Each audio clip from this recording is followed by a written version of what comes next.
A paz do Senhor Jesus. Hoje é 1º de setembro de 2021 e lá se foi agosto, não é mesmo? Lá se foi agosto. Gente, como os dias estão só.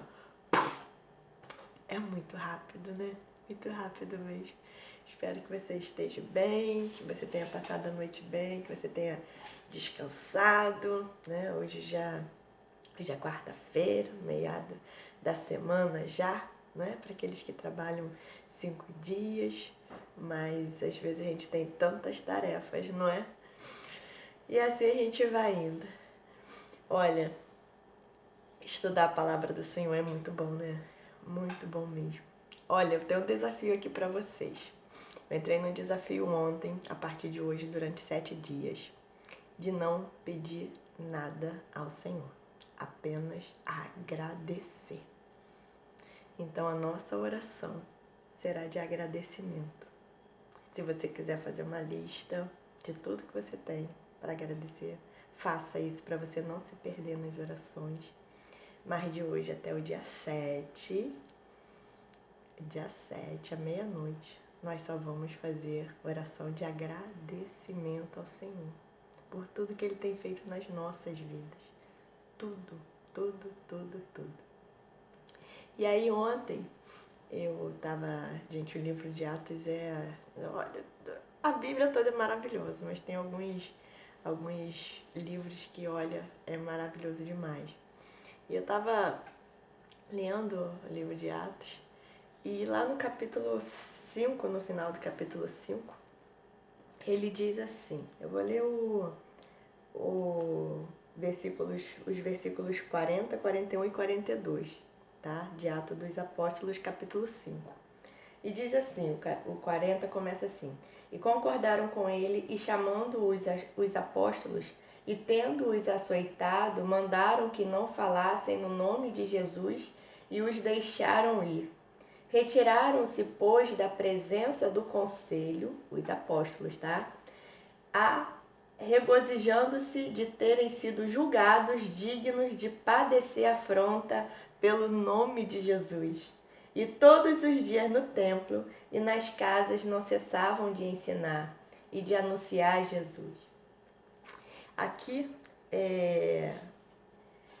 quando falo os apóstolos, e eu entendo que são todos, porque lá no capítulo 1, no versículo 13, Paulo narra assim: E entrando subiram ao cenáculo onde habitavam Pedro e Tiago, João e André, Filipe e Tomé, Bartolomeu e Mateus, Tiago, filho de Alfeu, Simão o zelador e Judas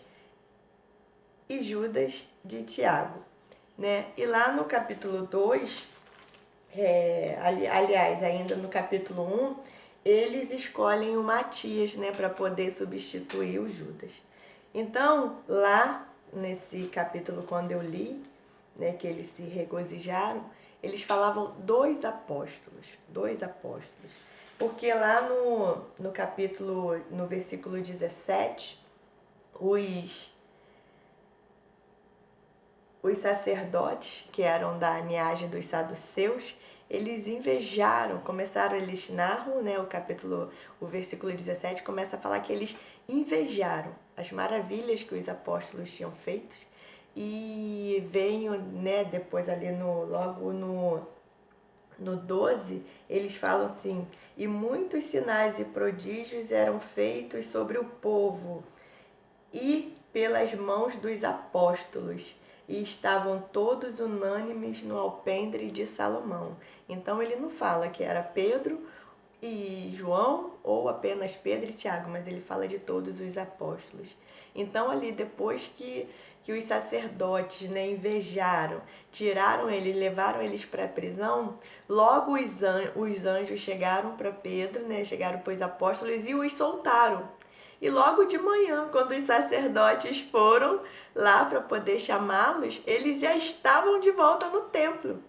E aí, quando eles souberam, mandaram chamá-los, né, novamente, porque eles já tinham dado ordens, né, a primeira vez para Pedro, de não anunciar, né, o nome de Jesus. Eles não queriam isso, já tinham proibido. E ali eles chamaram novamente e para poder proibir. E quando eles viram que os sacerdotes, que os apóstolos estavam novamente, né, no templo, né, a prisão estava fechada do jeito que eles tinham deixado, os soldados estavam do lado de fora, né, no corredor e nada, eles não viram absolutamente nada. Então eles chamaram de volta, só que aí Pedro, cheio do Espírito Santo, começou a falar novamente sobre Jesus e eles intentaram mandar matar. E aí entra o Gamaliel, né, dizendo para eles que se já tinham tido pessoas que já tinham padecido, já tinham morrido, né, por se levantarem contra eles, e que se fosse do homem aquilo dali iria acabar, mas se fosse de Deus iria continuar. Então não era bom que eles fizessem aquilo, né, já que se eles realmente estavam falando sobre Deus. E lá no versículo 29, Pedro responde assim para eles. Porém, respondendo Pedro e os apóstolos disseram: mais importa obedecer a Deus do que aos homens. Gente, meu Deus, já pensou? Você está de frente para aqueles que têm o poder perante o homem de decretar a tua morte ou não. E você falar: mais importa obedecer a Deus que aos homens. E aí a gente vai lá em 1 Samuel, quando Samuel diz para Saul: é melhor obedecer do que sacrificar, não é? Ai, gente, é muito maravilhoso. E depois que eles falam isso, depois que Pedro disse isso, diz que eles... Ai, que pensa, devem ter quase se rasgado de ódio, o rosto, né, jeito, calor, aquele calor subiu e aquela vontade toda e tiraram os apóstolos da frente dele, da frente deles e vamos mandar matar. E aí o Gamaliel, muito sabiamente, falou isso com eles e eles mandaram ainda açoitar, né, para não sair de todo perdido, mandaram açoitar e eles saíram dali felizes por terem padecido por Jesus e poderem ir decretando que falariam, poderiam até morrer, mas que falariam de Jesus. E saíram dali, gente, pensa, açoitados. Se uma correadinha, uma chinelada na gente já dói, até um tapa de mão já dói, imagine açoitados. Pensa. E não foi apenas um, mas os 12. E ali eles voltaram para o templo e continuaram a falar do amor de Jesus. E muitos morreram de forma horrorosa, né? Pedro mesmo morreu crucificado, mas de cabeça para baixo, porque ele não se achava digno de morrer crucificado, de cabeça, né, para o alto, como Jesus. E aí, lendo aquilo, lendo essa palavra, ai, meu Deus, quantos de nós desiste por passar uma luta, por passar perseguição, por alguém falar mal da gente, se a gente ter feito nada, por muito menos a gente desiste. A gente desiste do amor, a gente sai da presença, porque o Senhor, Ele está sempre ali. A presença do Senhor, ela é unânime, mas somos nós quem fechamos o nosso coração. Quando a gente fala sair da presença do Senhor, é fechar o nosso coração para Ele. Porque a palavra diz, se a gente abrir o nosso coração, né? Jesus e o Pai, o próprio Jesus falou isso lá em João, que Ele faria morada em nós. Mas se a gente fecha o nosso coração, como que Ele vai poder fazer morada em nós? Como? Não existe isso. Não existe a gente não abrir o nosso coração para o Senhor. Como que a gente vai entrar na nossa casa se a gente não abrir a porta? A gente tem a chave, mas se a gente não abrir a porta, a gente fica pro lado de fora. Se um convidado chegar na nossa casa e a gente não abrir, ele vai ficar pro lado de fora. E às vezes tem pessoa que é melhor mesmo ficar no portão, né? Nem entrar na nossa casa. Isso não é problema nenhum não, tá bem? Às vezes é melhor, tem certas pessoas que é melhor a gente só atender ali do portão, falar e já despedir dali mesmo. Não tem problema nenhum. Então a gente precisa também, isso também é uma lição. Cuidado com aqueles que você tem aberto a tua casa, que você tem colocado dentro da tua casa, tá? A gente precisa vigiar. Às vezes a gente abre a nossa casa para qualquer um. E tem muitas pessoas que trazem muito lixo para dentro da nossa casa. Tem pessoas que vêm acompanhadas de presenças muito malignas. E para você que não acredita nisso, fica ligado, porque existe sim. Uma vez que você abre a tua casa, você não apenas abre para aquela pessoa, mas para aquilo que vem acompanhando ela. Tem aqueles filmes de vampiro, o vampiro só entra na tua casa se você convidar. Se você não convidar, ele não entra. É por aí. Apesar de que, né, Satanás, o diabo, ele em espírito, ele entra em qualquer lugar, não tá nem aí, né? E até mesmo na igreja ele entra, porque vai várias pessoas na igreja, não é mesmo? A gente não conhece, não sabe a vida de cada um. E além disso, para ele se libertar, para ele ouvir a palavra do Senhor, eu tô falando da pessoa em si, ele precisa entrar. Então, muitas vezes, alguns não. Tem alguns espíritos que, dependendo de como ele ainda quer aquela pessoa ali com ele, escravizar, ele não entra, para que não haja manifestação. E é por isso que muitas pessoas não se manifestam, o espírito não se manifesta porque ele não entra. Ele deixa a pessoa ali sozinha ali, né? Então, existem casos e casos. Como eu falei aqui, Satanás, ele é muito sagaz, ele é muito inteligente. E ele sabe o momento de tudo, ele sabe a hora de se retirar, ele sabe a hora de se chegar. Teve, eu não sei, eu acho que eu comentei aqui, né, uma mãe que foi levar a roupa da sua filha para poder orar na igreja, né, porque ela estava muito perturbada. E aí quando as irmãs começaram a orar, né, pegaram a roupa e oraram, a mãe se manifestou. A mãe se manifestou e aquele espírito falou assim: eu posso até sair no nome de quem vocês estão me expulsando hoje, mas amanhã eu vou voltar, porque ela, a filha, me convida todos os dias. Ela abre o coração dela para mim todos os dias. E a filha estava ouvindo algumas músicas, né, de funk, uns pancadões aí que pesados, e aquilo dali abria, convidava ele, dava a legalidade para ele poder voltar. E ele falou: eu saio hoje, mas eu volto amanhã. Então a gente precisa vigiar o que é que a gente tem colocado dentro de casa, o que a gente tem ouvido, para quem a gente tem aberto a nossa casa. Nós precisamos vigiar, né? Mas aí voltando aos apóstolos, ao amor.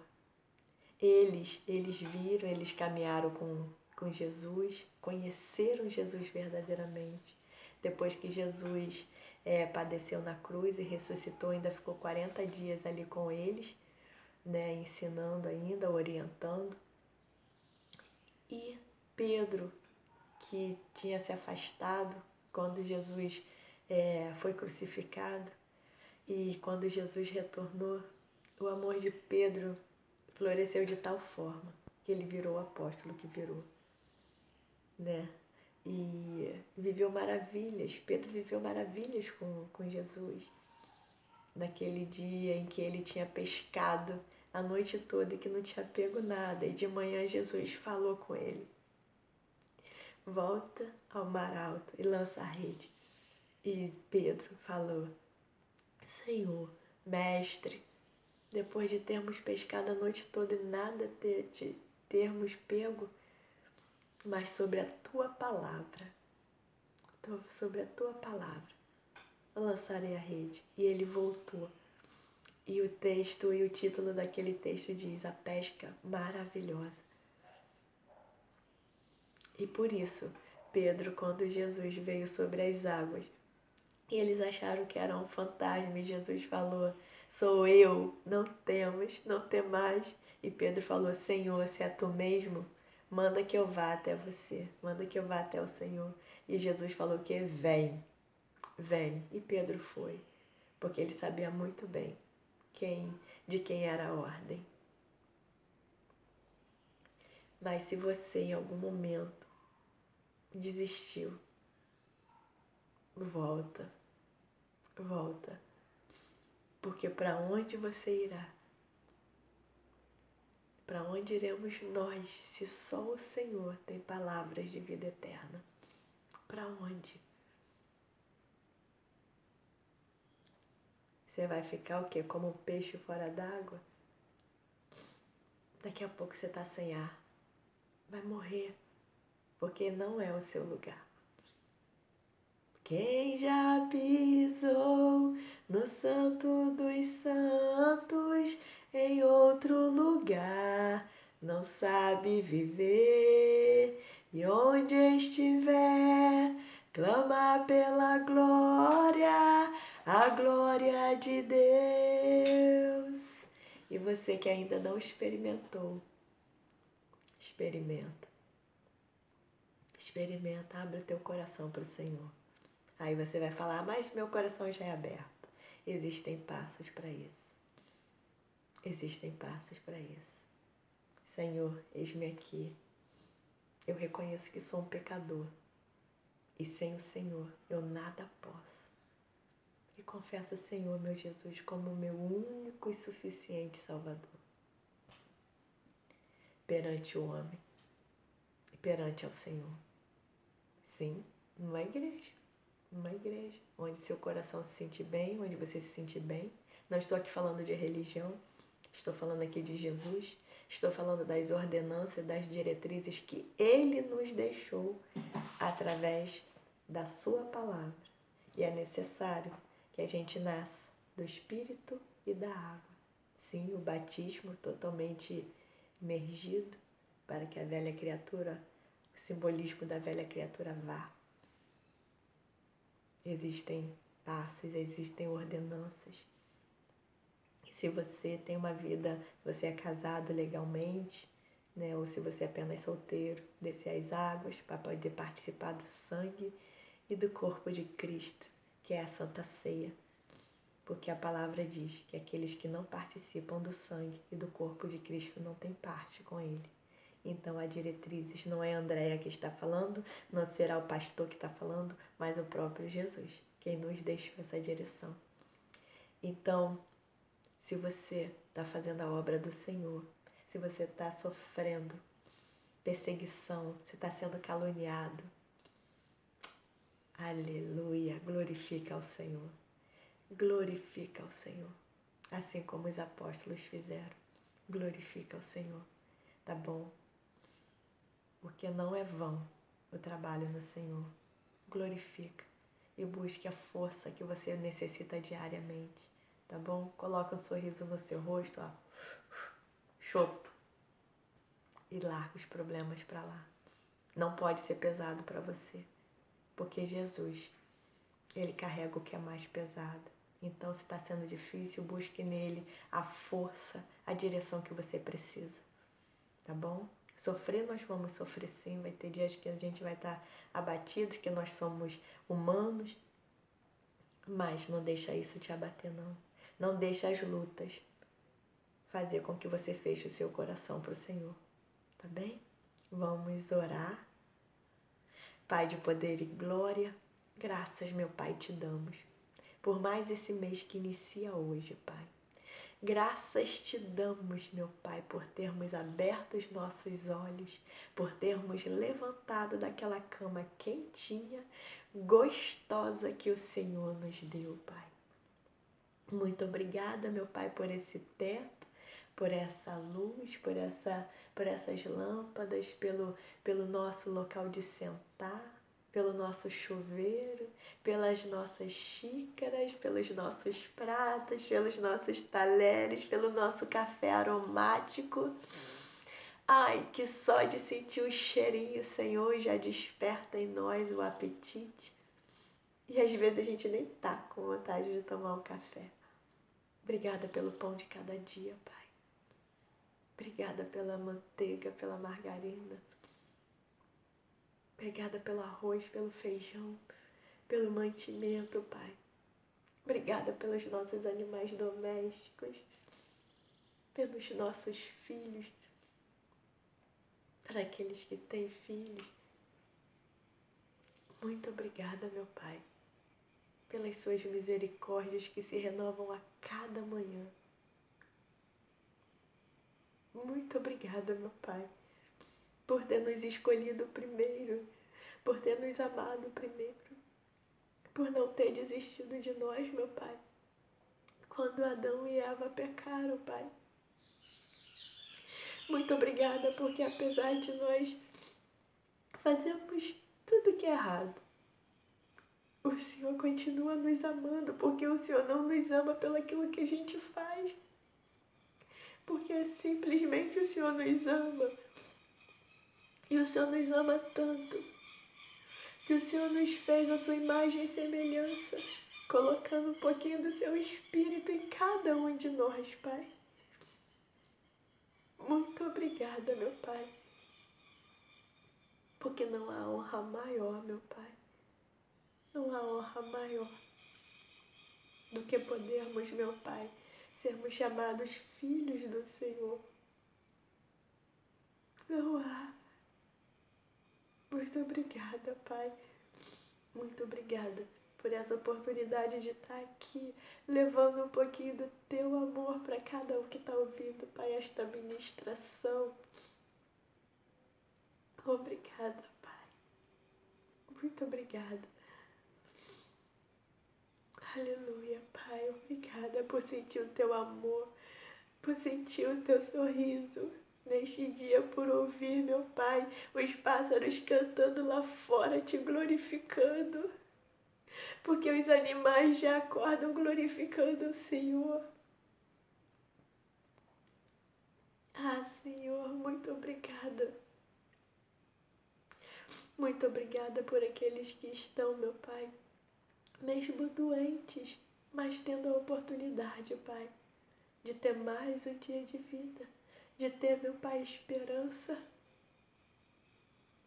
e colocar, meu Pai, a esperança e a confiança no Senhor. Muito obrigada que para tudo há um tempo, meu Pai. Para tudo há um tempo. Muito obrigada, meu Pai, por ter nos amado, por nos amar de tal maneira, de ter dado teu único filho por amor de nós, meu Pai. Porque quando a gente tem filho e ele adoece, a gente já enlouquece.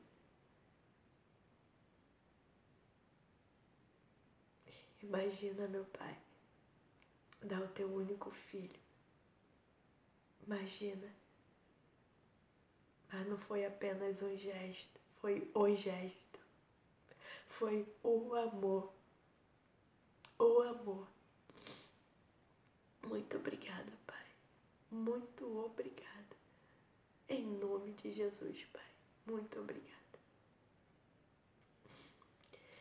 Espero que essa palavra tenha te ajudado.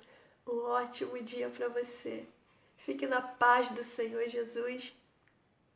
Um grande beijo e até amanhã.